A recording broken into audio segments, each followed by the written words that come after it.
Okay, thank you for staying in this very hot room. When in my little pitch for becoming president of the society, I said I was happy to serve the society in any capacity. I wasn't expecting to be summoned to fill in for my former student, Pablo Bukowski, at very short notice. Pablo has a family emergency, and Pablo is a real communications scholar, so if you're looking for that, I should stress I'm a strict amateur in this area, and Judy's already mentioned this fabulous article that Pablo and his co-author wrote for the handbook. So how do we get to Goffman? I've recently been doing a study of a Web 2.0 site. It's a music site called acidplanet.com. It's owned by Sony. It's a site where people post music, review music, you get a chart placement for your piece of music. It's for amateur musicians. You won't find Madonna on this site. I've been working mainly by interviewing users. We've interviewed about 40 users, including some in South Korea. And I got to the point of the project to start to think, how am I going to approach this theoretically?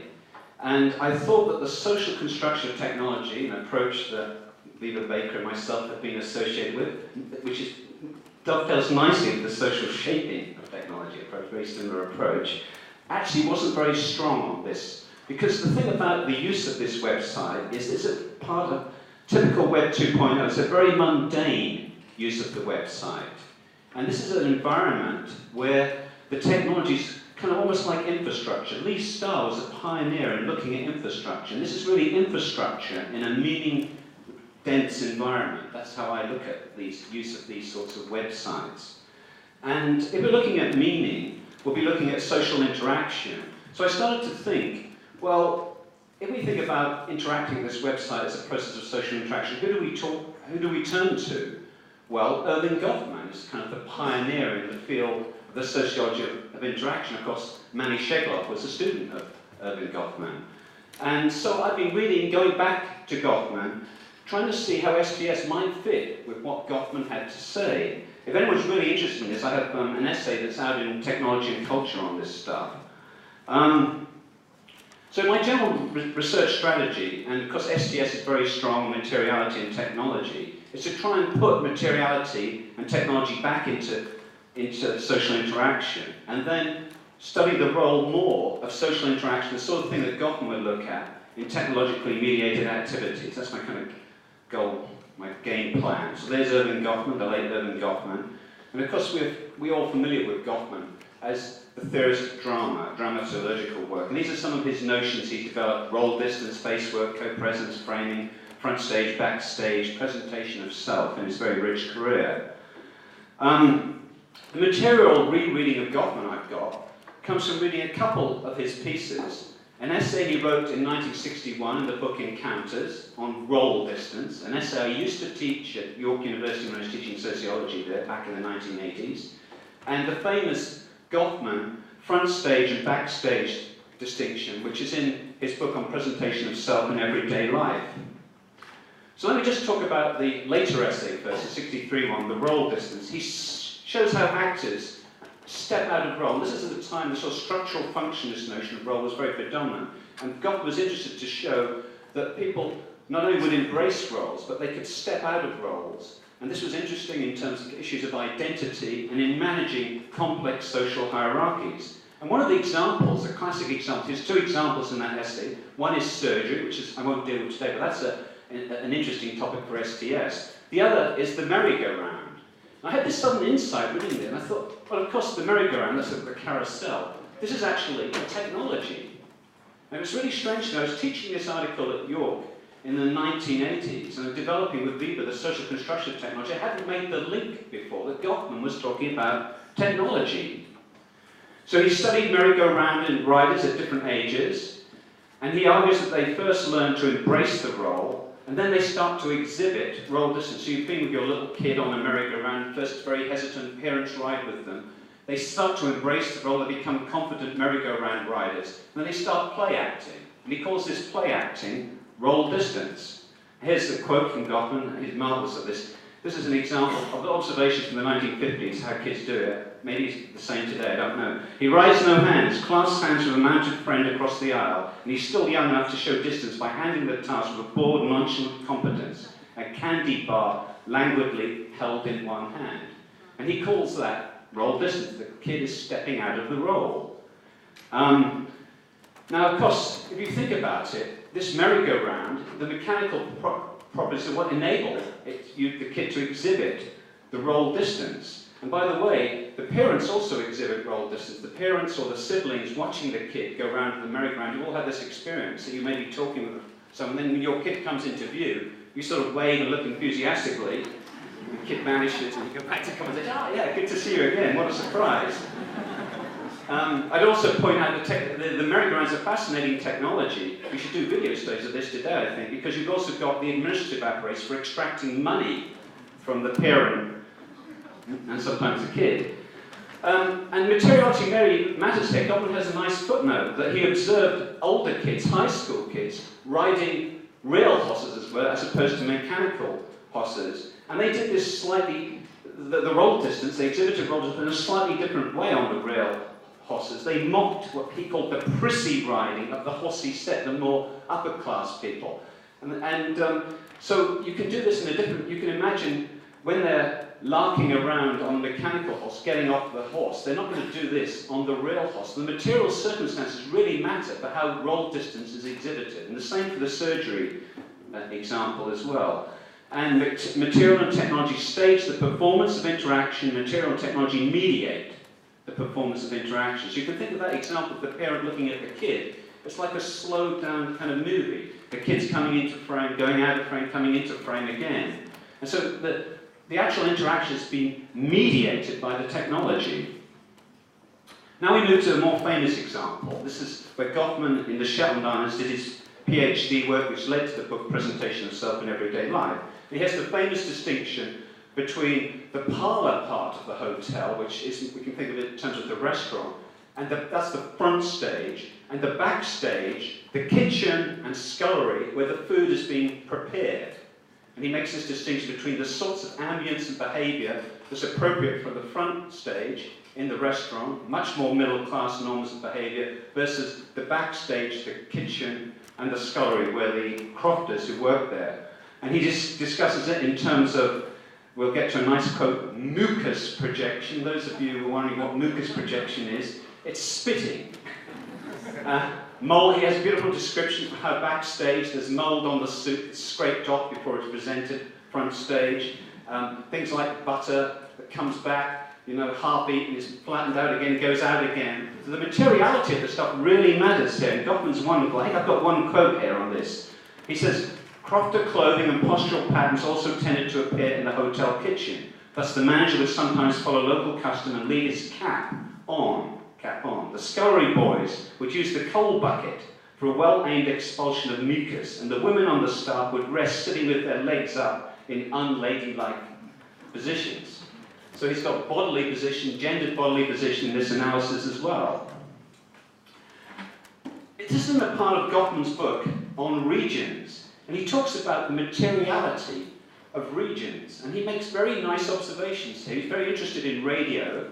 And in a radio studio, he noticed the glass of the radio studio, which separates the control room from the main part of the studio, that allows vision, but sound can't come through. He contrasts this with the beaver blocks of American offices, where you can't see each other, but you can hear each other. So he's interested in the materiality of sound as well. And of course, this front stage, backstage distinction must rest upon materiality, because one of the conditions for having this front stage and backstage is that you're in a screened-off region. You can't see what's happening in the backstage. So the architecture of the arrangement is very important. He discusses this all in great detail. He shows how regions are bounded by material structures and how spaces between regions can be contested. And this is a fascinating thing I found rereading Goffman. He points out that the passage between the kitchen with the working-class ambience and the restaurant with the middle-class norms is a contested area, because the waitresses moving through that doorway, that narrow passage, want the door open, because it's easier carrying huge trays of food if the door is open. And they don't care if people look into the kitchen. The middle-class managers of the restaurant wanted that door closed because they didn't want the guests seeing the mold on the soup and the mucus expulsion. He describes it as being a contested area, and he says that in fact there's a technological solution to this, a kick door, which solves this interaction problem. A door, rather like the door Bruno described, with a broom on it, will shut slowly, it has a reinforced thing on it, you can kick it open, whoops. So he actually talks about this. He's talking about a detailed technological solution in terms to an interactional problem. And this is, I think, not been noticed about Gotham before. I certainly didn't notice it before. I think it's wonderfully evocative for bringing together STS with these sort of interactional type work. And here I probably disagree with Christian about this, because I think that Gotham needs to be put together, because he's very good on this interaction and meaning, with someone like Bruno's work, Bruno Latour's work, because Gotham is talking about class and gender performances, which are really important for this technological solution, which Bruno does not talk about. So I think if you put together some work by Latour with Gotham, you might start to get somewhere in an interesting place. So what follows from this? Materiality and technologies are part of staging, performing, and mediating interaction. And one of the conclusions I drew from this, often people make this distinction, which I think is a mistake in the use of Gotham. Rich Ling, who uses Gotham, makes, I think, this mistake. People talk about somehow that the mobile world or the internet world is a virtual world, somehow different than the world, the kind of physical world, which is where you have much more what the term is co-presence. I'm arguing that in fact all interaction is mediated. The merry-go-round interaction is mediated, as I just argued, and Gottman would argue. And the online interaction is not quite the same, of course. It's just a special form of mediated interaction. And that co-presence is performed and mediated in online environments as well. So, just briefly to conclude, I'm going to quickly go through some of the implications of this approach to Gotham for studying online interaction. So the point there again is that offline interactions, you should avoid this dichotomy between kind of a real world and a virtual world. The sort of sociology I'm after here would try and use the same sort of theoretical framework for both domains. Both worlds, the material worlds, involve mediation and staging of social interaction. Goffman defines co-presence as being accessible, available, and subject to one another. I think that can easily be extended to mediated interaction online. You can think of interactants in letter writing. No one writes any proper letters. The only letters you get these days are bills or advertisements. But if actually I still have this correspondence with a few of my friends, with my mother would write these long letters. There's a whole ritual to letter writing. You're accessible. There's a certain time period when you should reply. Email's the same. When you get an email, you respond in a different way to a phone call. So there are these norms built around how you are accessible and available for these different forms of interaction. And that seems to me rather obvious. How do we think about online interaction? In my own work, I'm thinking about one of the interesting things about these websites is you can only have one person there at a time, but you've still got interaction. And the reason that is so is that you leave a trace, say a piece of music file, or your profile is there, and other people can look at it at a different time, a different space, and interact with it. So an online gathering is still a gathering, even if only one person is at the website.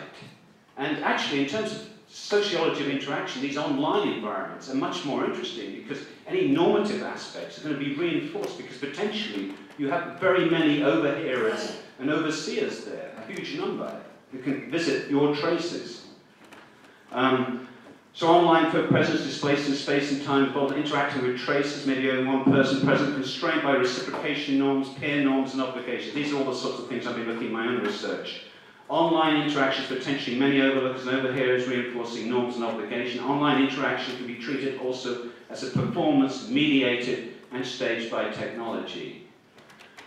So just in conclusion, this is a new approach, I think, to material performativity based upon Goffman. So it's different from people like Karen Barad and other approaches to performativity, the Michel Caron approach, the Andy Pickering-Mangle approach. It studies how technologies and materiality enable interactions to be performed.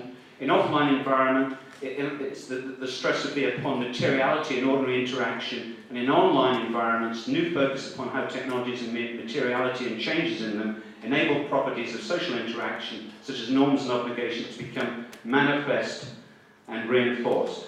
And that's where we'll leave it. Thank you.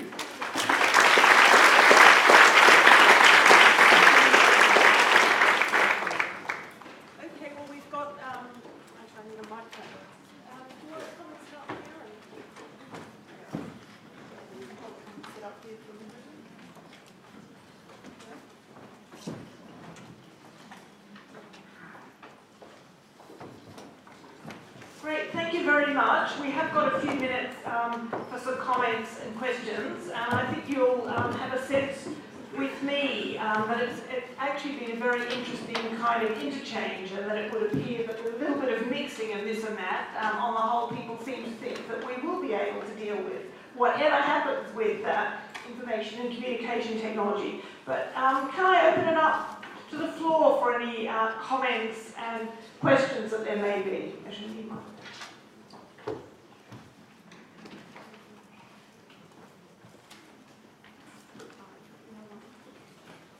Sorry, we're just getting another mic, so you're going to take that one.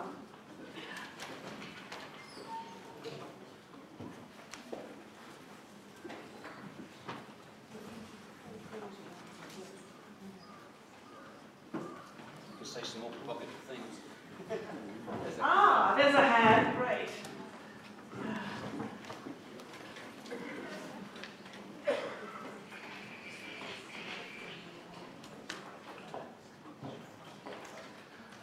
Okay, I'll kick things off. Maybe might start a bit of discussion, a little bit of a background. As a youth, typically in Australia, there was a term called mass media maketh the man that we used to have to write a composition on. And I was just interested because I know, you Young, your model of mass and micro and that particular kind of hierarchy model, and the internet sitting to the side as some sort of relation and asking the question there, what is the relation? I note some similarities, by the way, with the theories, the medium system dependency theory and communication infrastructure theory to institutions theory or ecological theory and organisational studies, and I like to call that births, deaths and marriages. So the point I make with media, I think we have kind of these births, deaths and marriages take place at the moment. I make the point again back to Australia, where we have the internet now featuring on television. For example, there are reports given what's been high on the Google list this week, and that's the report. What's the most viewed YouTube video this week, and this is being portrayed on the television. Even to news events, relying on people with a mobile phone to film the news event and showing that footage on the television. I was also amused here in Japan. I can't really understand the language on the television, but I did notice they seem to be reading the newspaper on the television, on the new digital television for me. And I'm also amazed by telephone ring. I'm trying to tie it into most of the speakers. I'm also amused by our telephone ring, where we replace our electromechanical bell with an electronic bell to mimic an electromechanical bell. So what I'm getting at is, rather than the hierarchy of relations and with the model, I'm wondering if there's a need to reconceptualise communications in the sense of, I'm wondering if the term should now be dense media dumbeth the man, and specifically the question is, given this density of media, what are the implications to the social? Thank you.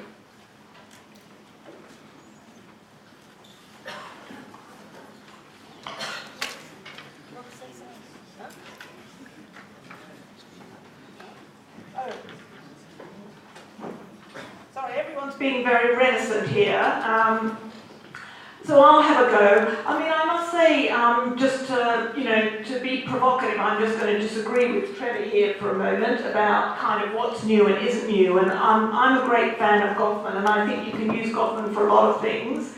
And I can see that you can sort of rethink a lot of the old studies in terms of the stress of materiality and technology. But my sense is that there are kind of new practices and new habits and new relations, and that a lot of it is reconfiguring and a combination of old and new. But I'm very interested in time and the effect of technologies on time. And so I've actually borrowed from Christian quite often his notion of kind of co-presence, and that having a series of different technologies, some of these new and some of these old, going on at the same time, is actually changing the way in which we kind of have a presence with other people and how we experience our time with people. I mean, I don't think it is the case. I mean, you know, that nothing new has changed between doing, you know, face-to-face co-presence and it being mediated by a lot of different technologies. And I mean, I know it's the case that people used to use multiple, some technologies at the same time before a bit. I mean, I suppose you could say driving and listening to the radio, or, you know, it's not a kind of complete break, but it seems to me that some of the kind of multiplicity and kind of co-presence we're getting may well be changing how we relate to each other and how we think about kind of time and the kind of density of our networks, actually. And in the work I've done on mobile phones in Australia, people were very, very kind of appreciative. They said to me it was very, very important for them to be able to kind of connect with the important people with them in a kind of co-presence kind of way, to kind of be in touch, to be connected. Anyway, that's just a provocation. I've got to respond to this, can I? I've got to respond to this, because I wasn't saying nothing wasn't changing. I was saying that mediation, material mediation, is there in offline interaction as well. And a good example where you can apply Gottman, where something new is happening, is I think it's Donna Boyd's work on the early social networking is Friendster, I think was the website she looked at, where you could only, at this time of the website, you could only list 8 people as being your friends. You had this problem of delisting a friend. And this is a new sort of social interactional problem that little kids are used to. That I'm not going to, you know, you won't be my friend anymore unless I go to your birthday party or something like that. They delist friends, but most adults don't formally delist. You're no longer my friend, Judy. That doesn't usually happen. So on these websites, the materialities afforded, if you want to use that language, a new type of interactional problem to develop. But she shows that using Gottman is still a way of dealing with this new sort of problem. So I'm not saying there are not new things happening. New stuff is happening, but I think that Gottman is still useful, and that mediation, material mediation, isn't the key thing that's different about these online environments. That's my position. All right. Would anyone else like a comment before we take another question? No? No? Yes.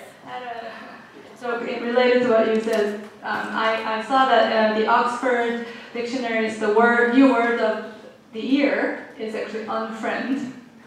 So actually, I guess a lot of people are doing unfriend other people. Oh, that's really interesting, actually. Well, we should try it.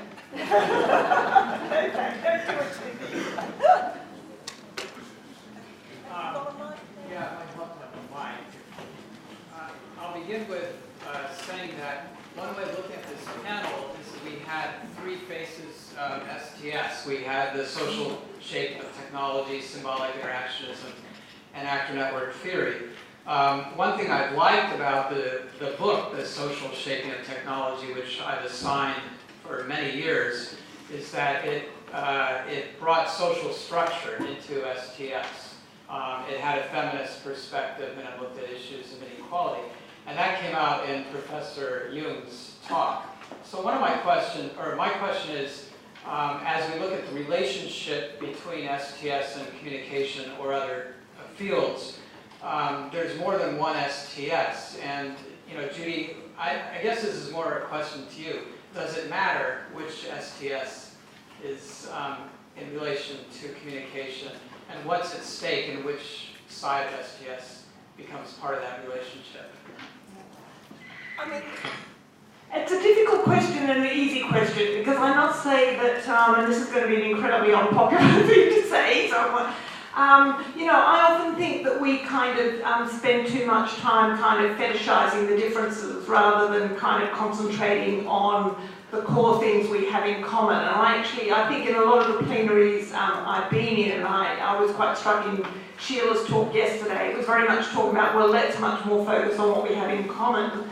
And that's why I ended, I think, with the kind of Zitron book, because it seems to me that one of the things, you know, all of us are looking at is the relationship between design and use. We're all interested in that issue. We're all interested in materiality.